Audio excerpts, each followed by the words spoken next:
Baik, terima kasih. Assalamualaikum warahmatullahi wabarakatuh. Bertemu lagi dengan teman-teman sesama nutritionist dietitian. Pagi ini kita akan bersama-sama belajar dan berdiskusi tentang medical nutrition therapy pada sindrom nefrotik anak.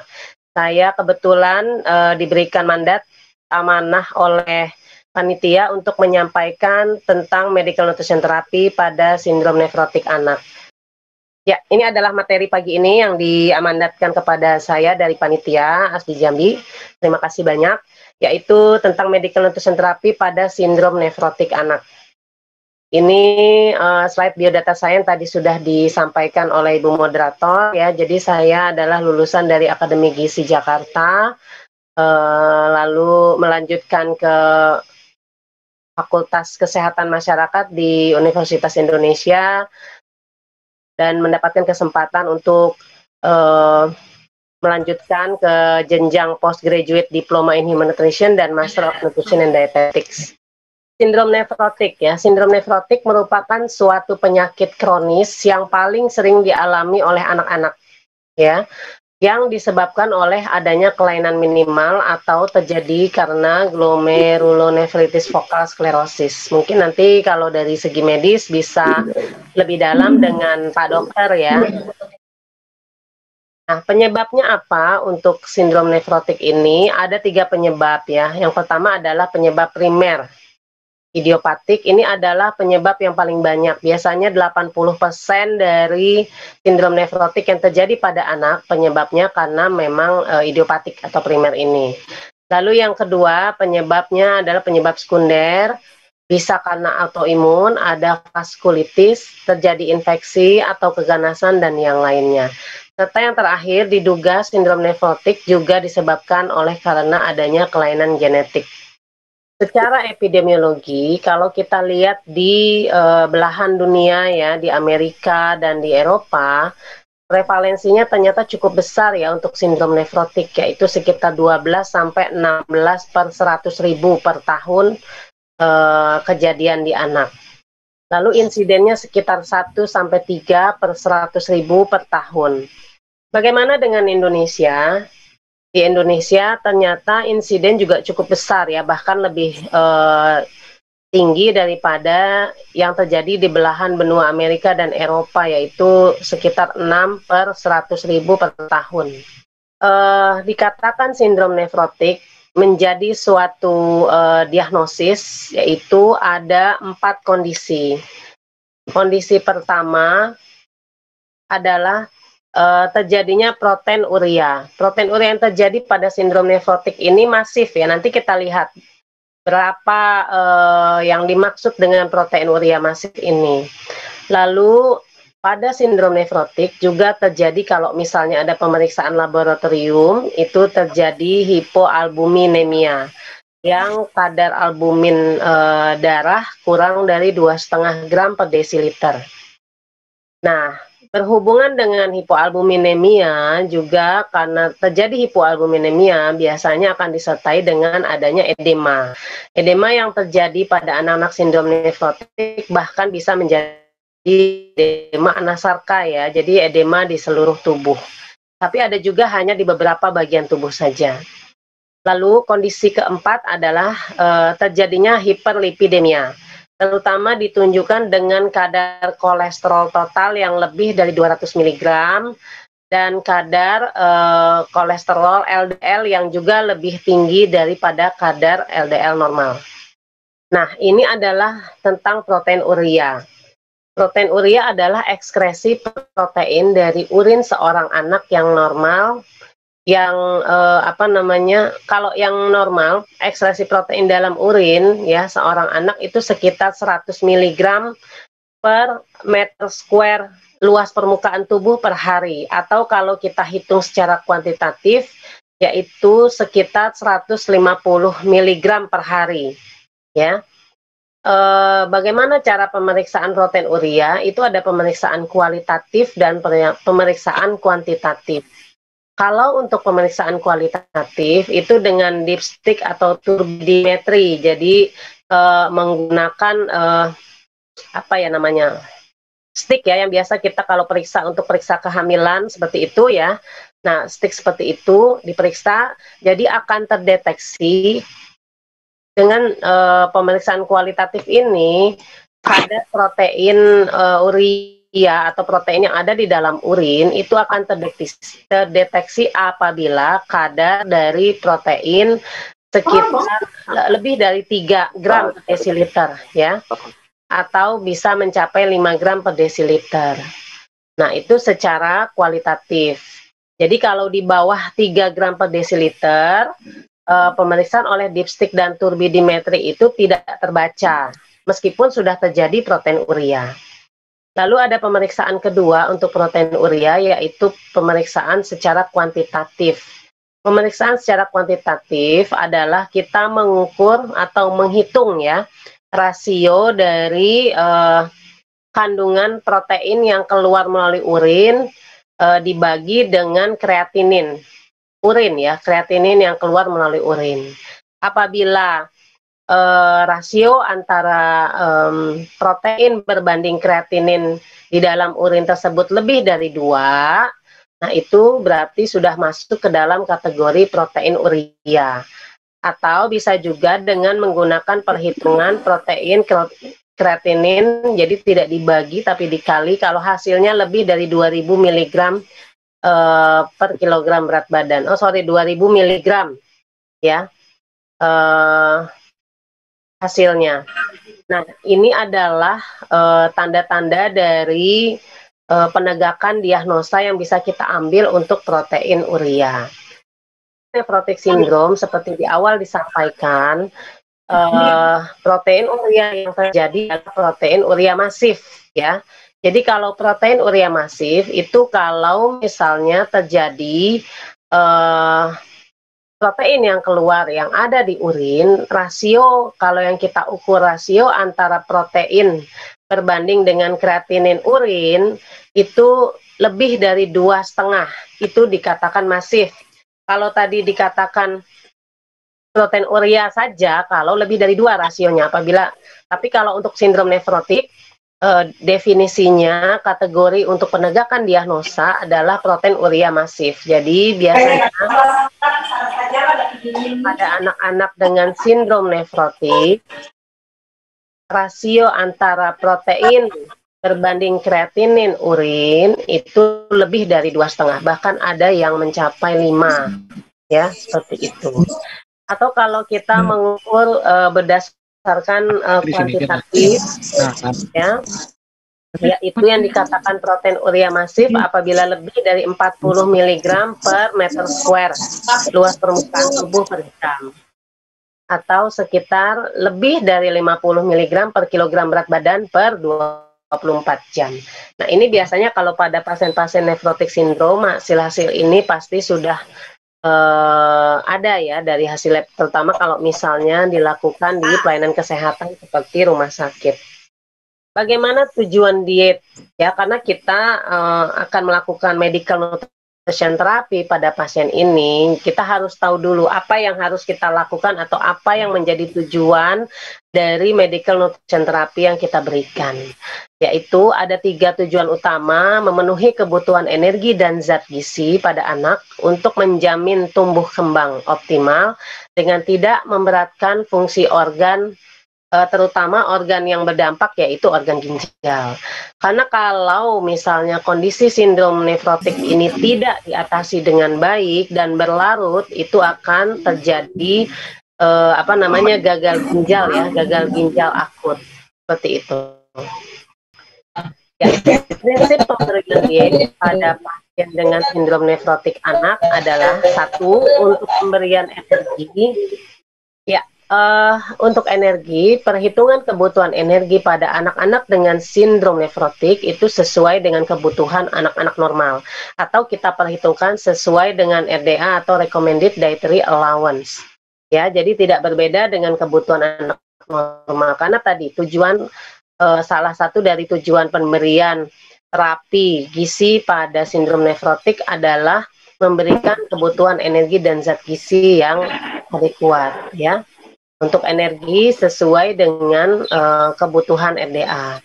Bagaimana dengan protein? Seperti disampaikan, karena pada sindrom nefrotik itu terjadi proteinuria atau terbuangnya protein yang tinggi yang keluar melalui urin, sehingga diusahakan pemberian protein itu tujuan utamanya adalah untuk mempertahankan balans nitrogen positif. Jadi tidak terjadi balans nitrogen negatif. Artinya apa? Kita harus memberikan protein yang cukup dengan termasuk mengganti protein yang keluar dari urin tersebut. Sebab kalau tidak kita pertahankan balans nitrogen negatif, akhirnya pasien nefrotik sindrom itu akan terus jatuh ke dalam malnutrisi ya, karena balans nitrogennya menjadi negatif. Beberapa literatur menyebutkan bahwa berat badan untuk setiap 100 sampai 150 kilokalori. Jadi cukup tinggi nih. Nah, ini sudah diperhitungkan dengan protein urea tadi. Tapi ada juga literatur yang menyampaikan perhitungan kebutuhan protein pada anak-anak sindrom nefrotik itu diberikan kebutuhan protein sesuai RDA, yaitu sekitar 10-15% total energi, lalu ditambahkan protein urea yang diperhitungkan secara kuantitatif. Misalnya kalau dari perhitungan kuantitatif didapatkan pengeluaran protein di dalam urin dalam 1 hari atau dalam 24 jam itu keluar sekitar 5 gram, berarti kebutuhan protein adalah kebutuhan RDA yang 10-15% total energi ditambah dengan 5 gram per 24 jam, seperti itu ya. Nah, nanti dalam melihat atau memonitor bagaimana apakah protein yang kita berikan ini bisa bisa mencapai balance nitrogen positif, itu kita monitor selain dari perencanaan perhitungan kebutuhan protein, juga dari hasil pemeriksaan laboratorium ya. Lalu untuk kebutuhan lemak bagaimana? Karena dari sindrom nefrotik ada 4 sindrom atau 4 tanda. Salah satunya adalah hiperlipidemia. Sehingga prinsip pemberian diet terutama lemak kepada anak-anak dengan sindrom nefrotik itu adalah mengikuti prinsip diet rendah lemak, rendah kolesterol. Ya. Yang paling tepat adalah rendah kolesterol, bukan rendah lemak. Lemak tetap diberikan sesuai dengan kebutuhan standar sekitar 30. Ada juga literatur yang menyampaikan bisa sampai 35% dari total energi, tetapi prinsip diet pemberian lemaknya adalah prinsip diet rendah kolesterol. Di dalam prinsip diet rendah kolesterol itu disampaikan bahwa total kolesterol sehari itu tidak boleh lebih dari standar ya. Begitu juga dengan LDL dan trigliserida. Nanti kita lihat ke belakang. Lalu bagaimana dengan mikronutrien seperti vitamin dan mineral? Kalau untuk vitamin dan mineral yang direkomendasikan tetap diberikan sesuai dengan kebutuhan normal, ya. Terutama yang harus dipertahankan supaya adekuat ya, semua protein dan semua vitamin dan mineral. Tapi yang banyak sekali literatur menyampaikan bahwa kalau untuk vitamin direkomendasikan vitamin B, vitamin C, dan vitamin D diusahakan untuk adekuat. Karena biasanya pada sindrom nefrotik terjadi defisiensi pada vitamin-vitamin tersebut. Nah, apabila kalau sudah diperiksa ternyata terjadi defisiensi vitamin B, misalnya pada vitamin B1, maka pemberiannya diberikan 100 mg per hari untuk vitamin B1. Dan kalau untuk vitamin B6, diberikannya 50 mg per hari. Ya, untuk mineral sendiri yang adalah karena isinya ada protein urea atau komposisi mikronutrien yang berhubungan dengan protein seperti zat besi dan zinc itu juga harus dijamin atau direkomendasikan kuat seperti itu. Dan cairan, pemberian cairan, kita lihat dari sindrom nefrotik. Tanda keempat adalah edema, ya. Tanda ketiga adalah edema, yaitu penumpukan cairan karena memang dari tanda kedua ada hipoalbuminemia. Sehingga pemberian cairan apabila terjadi edema itu diberikan dengan prinsip balance negatif. Maksudnya adalah pada balance negatif ini, cairan yang kita berikan itu harus lebih sedikit dibandingkan dengan cairan yang keluar dari tubuh anak. Dalam kondisi sindrom nefrotik, dokter spesialis anak juga akan memberikan obat tertentu untuk mengeluarkan cairan atau memperbaiki kondisi edema tersebut. Selain dengan memperbaiki kondisi hipoalbuminemia, ya, yang memang kalau misalnya terjadi hipoalbuminemia itu cairan akan tertahan atau terretensi di dalam tubuh, ya, di bawah jaringan kulit sehingga tidak keluar. Ya, jadi dokter biasanya atau dokter anak itu biasanya akan memberikan diuretik pada pasien-pasien tersebut. Nah, ini mungkin teman-teman sudah sering melihat tabel ini. Ini adalah tabel penentuan kebutuhan energi sesuai dengan recommended dietary allowance, ya. Jadi kebutuhan energi sesuai RDA untuk anak-anak sindrom nefrotik itu mengikuti kelompok umur dan kebutuhan energinya mengikuti juga kelompok umur dan jenis kelamin. Cara perhitungan atau bagaimana kita menentukan kebutuhan energi pada anak-anak dengan sindrom nefrotik ini ada beberapa step, ya. Jadi yang pertama kita harus tentukan dulu tinggi badan aktual pada anak, ya. Ada anak usia 5 tahun tapi tinggi badan aktualnya kalau kita plot di grafik pertumbuhan itu seperti anak usia 3 tahun. Nah, jadi kita harus tahu dulu nih tinggi badan aktualnya itu menggambarkan seperti anak usia berapa. Bagaimana menentukannya? Dengan menggunakan plotting, ya. Jadi kita bisa tahu height of age anak. Sebagai contoh tadi saya sampaikan anak usia 5 tahun misalnya, tapi tinggi badannya sesuai anak usia 3 tahun. Sehingga dari tabel yang barusan disampaikan, kita tentukan kebutuhan energi berdasarkan kebutuhan anak usia 3 tahun. Karena walaupun usianya sudah 5 tahun, tapi tinggi badan aktualnya atau high age-nya seperti anak usia 3 tahun. Sehingga kebutuhan energi untuk anak tersebut bukan 90 kilokalori per kilogram berat badan ideal, tapi 100 kilokalori per kilogram berat badan ideal. Nah, kita lihat nih tabelnya, ya, kalau misalnya tadi sempat tidak ingat, ya. Jadi walaupun anak tersebut usia 5 tahun, kalau usia 5 tahun kebutuhan energinya kan 90 kilokalori. Tapi karena tinggi badan aktual setelah kita plotting di grafik pertumbuhan, ya seperti anak usia 3 tahun, sehingga kita memberikan kebutuhan energinya adalah 100 kilokalori sesuai seperti anak kelompok umur usia 3 tahun, ya. Lalu 100 kilokalori ini dikalikan berapa? Nah, masuk ke step 3. Di step 3 ini, setelah kita tahu masuk kelompok umur mana untuk tinggi badan aktual anak tersebut, kita tentukan berat badan idealnya. Ya, kita plotting kembali.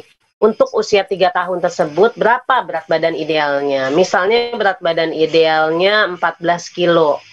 Nah, berarti 100 kilokalori tadi dikalikan dengan 14 kilo. Jadi dapat 1400 kilokalori. Itulah kebutuhan energi untuk anak tersebut. Nah, ini langsung ke step 4 dan step 5 yang tadi tahap yang saya ceritakan. Itu untuk kebutuhan energi. Bagaimana dengan kebutuhan protein? Kebutuhan protein seperti disampaikan di tujuan dan di prinsip diet tadi, bahwa pemberian protein harus mencapai protein balance positif. Jadi jangan sampai protein yang kita berikan kurang, ya, atau tekor, ya. Misalnya butuhnya 50 gram, ternyata kita berikan hanya 45, berarti itu tekor, nanti akan terjadi protein balance negatif, ya. Lama-lama anak akan menjadi malnutrisi dan kondisi sindrom nefrotiknya tidak membaik. Nah, perhitungan yang tadi sudah disampaikan di prinsip diet yaitu sekitar 0,8 sampai 1 gram untuk setiap 100 sampai 150 kilokalori. Ya, misalnya tadi kebutuhan 1.400. Berarti 1.400 dibagi 100 kilokalori berarti 14. 14 dikali 0,8. Ya, coba kita hitung sama-sama. 14 dikali 0,8 yaitu sekitar 11,2 gram. Ya, seperti itu. Nah, tapi kita lihat lagi, kalau misalnya kebutuhan itu biasanya untuk anak lebih kecil, tapi ada juga perhitungan yang menyatakan bisa saja perhitungannya menggunakan RDA, yaitu sekitar 10-15% total energi, lalu ditambahkan dengan protein urea yang memang terhitung melalui kuantitatif, seperti itu ya. Nah, untuk menjamin bahwa perhitungan kebutuhan yang kita berikan, perhitungan kebutuhan protein yang kita berikan itu adalah untuk mencapai balance positif, juga ada cara lain yaitu dengan menghitung total energi yang tadi kita dapatkan dari perkalian, kita hitung nitrogen berbanding non protein kaloriknya ya. Nah, ini harus berada di antara rasio 1 berbanding 150 sampai 250.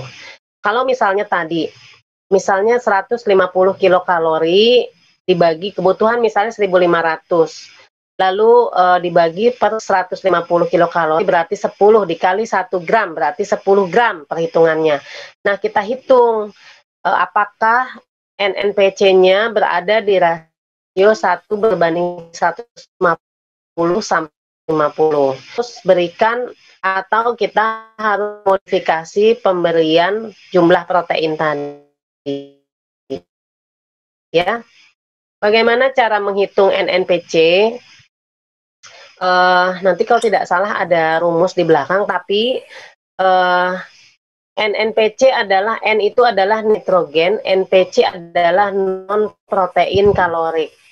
Artinya kalau nitrogen setiap 1 gram protein itu mengandung 6,2, kita berikan proteinnya 10 gram misalnya, berarti 10 dibagi 6,25. 10 dibagi 6,25. Coba kita lihat, berarti sekitar 1, ya. 1,6. Nah, ini adalah untuk rasio nitrogen. Kalau misalnya tadi NPC, NPC itu adalah non protein kalorik. Berarti kebutuhan perhitungan kalori di luar protein. Nah, protein tadi diberikan 10, berarti 10 dikali 4, karena 1 gram protein mengandung 4 kilokalori. Berarti berapa tadi? 40. Kita berikan kalori 1.500, berarti 1.500 dikurang 40. Nanti hasilnya berarti 1.400 sekian dibagi 1, sekian tadi. Nah, hasil seperti itu. Nanti mungkin kita bisa ini ya, ini memang rumus, sebenarnya ini rumus kalau semua ahli gizi sih kalau melihat angka sebenarnya mudah ya, tapi karena ini mungkin hal baru atau cara penyampaian yang memang panjang, agak membingungkan. Nanti kita coba, kalau masih ada waktu, kita coba untuk menghitung rasio NPC ini. Lalu kalau untuk memonitor apakah pemberian protein kita bisa mencapai balance positif, kita monitor data lab darah ya, seperti apakah ureumnya cukup ya, karena ureum itu juga merupakan salah satu monitoring pemberian protein ya. Kalau misalnya hiperuremia berarti pemberian proteinnya berlebih, tapi kalau misalnya rendah berarti pemberian proteinnya kurang. Atau kita juga bisa lihat pemeriksaan hasil amoniak darah ya, itu juga bisa menunjukkan apakah pemberian protein kita sudah sesuai dengan yang kita rencanakan. Nah, ini adalah rumus dari NNPC ya. NNPC adalah rasio nitrogen berbanding non protein kalorik. Jadi protein dibagi dengan 6,25. Ini protein total per 24 jam. lalu dibagi dengan total energi non protein. Jadi total energi yang kita berikan berapa sehari, lalu kita kurangi energi dari protein, ya. Nah, nanti kita hitung kalau misalnya rasionya yang diharapkan untuk balance positif adalah 1:50 sampai 250. Ya, kamu belum dipanggil ya. Kita lanjut ke medical nutrition therapy pada lemak, ya. Medical nutrition therapy pada lemak untuk lipid anak ini adalah rujukan plasma lipid anak, ya. Jadi yang diharapkan adalah total kolesterol tidak lebih dari 170. Jadi acceptable value ini adalah kadar normal. Kalau yang borderline value itu adalah yang sudah hampir mendekati hiperlipid, ya. Nah, ini adalah batasan atau rujukan plasma lipid pada anak yang menjadi rekomendasi pada pasien sindrom nefrotik. Prinsip yang tadi sudah sampaikan adalah kita memberikan prinsip diet rendah kolesterol. Lemak diberikan normal, ya, sekitar 30-35% dari total energi. Total kolesterol ada yang bilang tidak boleh kurang dari 300 mg. Tapi kalau hiperlipidemianya terlalu tinggi, prinsip pemberian diet rendah kolesterol masuk yang tahap 2, yaitu total kolesterol kurang dari 200 mg. Kalau yang kurang dari 300 mg itu masih tahap 1. Lalu pemilihan jenis lemak jenuh, ya, dan lemak trans itu juga tidak boleh lebih dari 12% dari total energi. Diet diusahakan tinggi serat dan karbohidrat kompleks. Lalu pemberian PUFA itu sekitar 7-10% dari total energi. Dan MUFA kalau bisa diberikan lebih dari 10% total energi. Literatur menunjukkan manfaat diet pada plasma lipid, ya, yaitu ternyata dengan kalau kita memberikan diet yang tinggi asam lemak jenuhnya itu akan meningkatkan LDL, ya, tapi juga meningkatkan HDL. Lalu kalau kita memberikan diet yang mengandung tinggi trans fatty acid atau asam lemak trans, itu bisa meningkatkan LDL dan menurunkan HDL. Nah, ini jadi berarti trans fatty acid ini yang berbahaya, ya. Itu terdapat pada baik. Lalu kalau dengan pemberian MUFA atau monounsaturated fatty acid atau asam lemak tidak jenuh tunggal, itu ternyata bisa menurunkan LDL dan meningkatkan HDL. Nah, ini yang terbaik yang diberikan. Makanya tadi bisa diberikan lebih dari 10% total energi. Kalau PUFA, ternyata PUFA bisa menurunkan LDL, tapi juga ternyata bisa menurunkan HDL, ya. Jadi mungkin diberikannya terbatas. Kalau berdasarkan literatur tadi sekitar 8-12% total energi. Sedangkan kalau dengan kolesterol ternyata itu bisa meningkatkan LDL. Jadi ini adalah rekomendasi dalam pemberian diet, ya.